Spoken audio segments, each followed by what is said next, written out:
In this video, I'm going to cover some topics that might seem obvious to those who've read the books, but could be pretty eye-opening for those who've only watched the movies, especially since these details aren't explicitly shown in the films.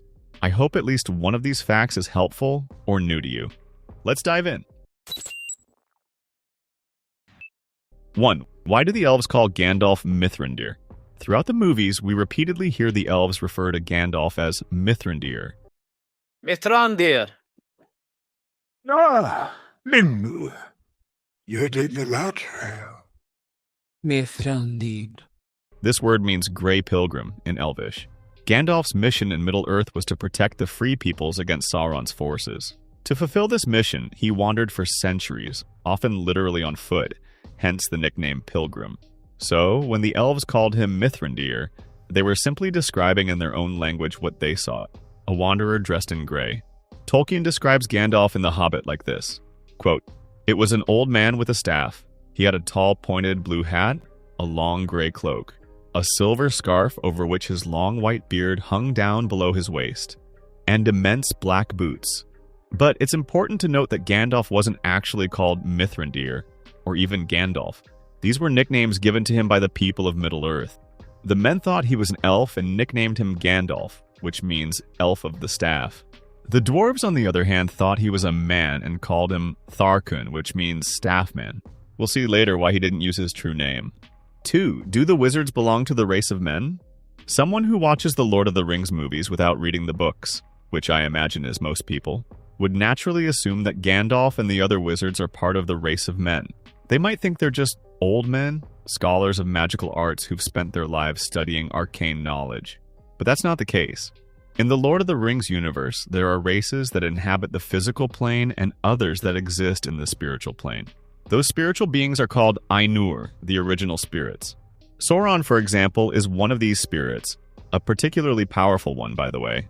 To balance the scales, some original spirits were sent to Middle-earth, incarnated in the bodies of old men, to aid the native peoples. In other words, Gandalf and the other wizards are something like incarnated angels. This analogy isn't mine. It comes straight from Tolkien himself in letter number 131 of the Letters of J.R.R. Tolkien, quote, "It appears finally that they were, as one might say, the near equivalent in the mode of these tales of angels, guardian angels. The key detail here is that they were forbidden from revealing to the people of Middle-earth who they truly were or the full extent of their powers. Only a few individuals, like Galadriel, knew their true identities. This is why Gandalf and the other wizards never revealed their true names or origins." 3. Why does King Theoden call Gandalf Stormcrow? Theoden King, the courtesy of your hall is somewhat lessened of late. Gandalf, stormcrow, why should I welcome you? In many apocalyptic movies, animals are portrayed as having an acute sensory ability, especially birds, which can sense danger from afar. When people saw a large number of crows fleeing from a certain direction, they knew a big storm was coming. In Gandalf's case, the storm was a metaphor for war. As a messenger who helped the Free Peoples and warned them of impending conflicts, people started to see his arrival as a bad omen. In other words, if you were a resident of Middle-earth and saw Gandalf show up, chances were high that something bad was on the way. From Theoden's perspective, Gandalf really was a harbinger of war, a crow announcing a storm. But of course, it wasn't his fault. He was just the messenger. The battles he announced would have happened regardless. In fact, without him, things would have been much worse. After all, who went to get reinforcements for the people of Rohan, trapped at Helm's Deep? In the end, Theoden was complaining about the very person who would be crucial to saving his people. But let's cut the King of Rohan some slack. After all, in the movies, he was possessed by Saruman. And in the books, he was being poisoned and manipulated by Wormtongue. 4. How old is Gandalf? As we saw earlier, Gandalf isn't a person but a kind of incarnated angel. As such, he appeared in the body of an old man and was never young in Middle-earth. When it comes to his age, there are two answers. If we look at when he first came to be as Olorin, the original spirits came into existence before the world was even created. But if we consider his age from the moment he arrived in Middle-earth, we get a more tangible number. In the book Unfinished Tales, it said that the wizards arrived in the year 1000 of the Third Age. The main events of the War of the Ring take place mostly in the year 3018. So, during the events of the movies, Gandalf would be approximately 2018 years old in Middle-earth. 5. What's the difference between Gandalf the Grey and Gandalf the White? This topic could be explored in much more depth, but for this video, I'll stick to the basics. The group of wizards sent to Middle-earth is called the Astari. The colors they used symbolized different roles, with the White Wizard being the leader of the order. With Saruman's betrayal, the Astari and the White Council were left without a leader. That's exactly why when Gandalf is resurrected as the White and reunites with Aragorn, Legolas, and Gimli, he says he is Saruman, or rather, what Saruman should have been. I am Saruman. Rather Saruman as he should have been. Later in Isengard, with Saruman already defeated, Gandalf breaks his staff, symbolically sealing his expulsion from the Astari. What do you want, Gandalf Greyhain? Your treachery has already cost many lives. Your staff is broken.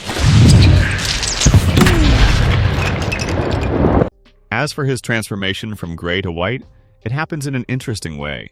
In Tolkien's universe, there are greater spirits, called Valar, and lesser spirits called Maiar. It was the Valar who sent the Istari to Middle-earth. When Gandalf sacrificed himself in the fight against the Balrog in Moria, he was brought back to life by the Authority himself, Ilúvatar, god of the Tolkien universe, and became his direct emissary. That's why he's much more powerful and more serious. I've been sent back until my task is done. That was what they used to call me. Gandalf the Grey. I am Gandalf the White. Quote from letter number 156 of the Letters of J.R.R. Tolkien. Gandalf really died, and was changed. That, I should say, is what the Authority wished, as a set-off to Saruman. The crisis had become too grave and needed an enhancement of power. So Gandalf sacrificed himself, was accepted and enhanced, and returned. Of course, he remains similar in personality and idiosyncrasy, but both his wisdom and power are much greater. When he speaks, he commands attention. The old Gandalf could not have dealt so with Theoden, nor with Saruman. He is still under the obligation of concealing his power, and of teaching rather than forcing or dominating wills. But where the physical powers of the enemy are too great for the goodwill of the opposers to be effective, he can act in emergency as an angel.